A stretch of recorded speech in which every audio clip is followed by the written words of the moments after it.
This was not solely an isolated incident in Dallas. This was a massive collaborative effort from all the organizations.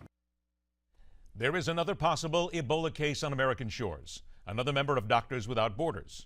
And this time, governors, the president, and lawyers are involved. Is it more inhumane to quarantine a possible carrier or take a chance with the lives of millions? Welcome to MidPoint. He is the past president of the National Foundation for Infectious Diseases and a professor on preventative medicine and infectious diseases at the Vanderbilt University School of Medicine. Dr. William Schaffner joins us today. Dr. Schaffner, thank you so much for being here today. Good to be with you. Dr. Schaffner, first, let me ask a question regarding the young lady, the nurse Casey Hickox, who now says that she is going to sue. She is considering her treatment, her quarantine, if you will, under the orders of Governor Chris Christie to be inhumane.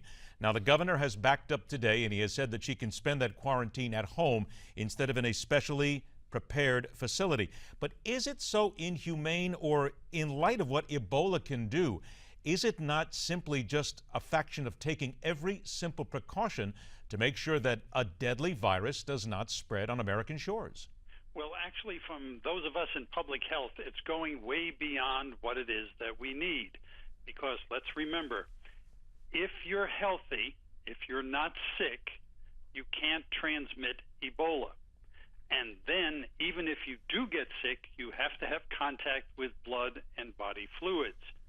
So from a public health point of view, if you're well, you can be out and about, hugging your friends and doing whatever you normally do because you are not hazardous until you become sick. Let me then get to the hazardous point, because I think this is where a lot of people maybe get confused or where the fear comes from. If indeed you're like the young man who came back to American shores, who was then out bowling, was out with his friends, was out doing certain things, if you then become symptomatic while you are out in public, let's just say, for instance, you begin to sweat, you vomit, as we heard about the gentleman in Houston did so often and so frequently. Isn't that the fear, though, that you will begin to spread something, and if you were to spend time in quarantine, if you were to have this sort of a reaction in quarantine, it would have no chance of spreading then to the general public?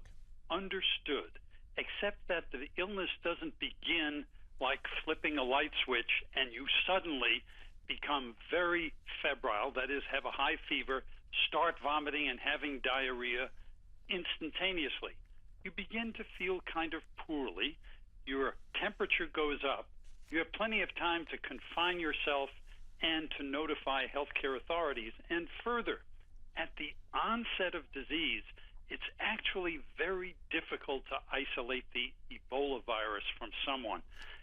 Several days into the illness, as it progresses and you get more sick, then it becomes easier to isolate the virus. Well, let me stop you there, if you will, because I think you've hit an important point. When you talk about isolating the virus, and again, I don't mean to be graphic, but let's go back and talk about this. If you then have bodily fluids that are coming out, vomiting, whatever it is, you're saying that at the initial stage of that, when you are initially struck, it is difficult to get the Ebola virus at that point if someone comes in contact with those fluids?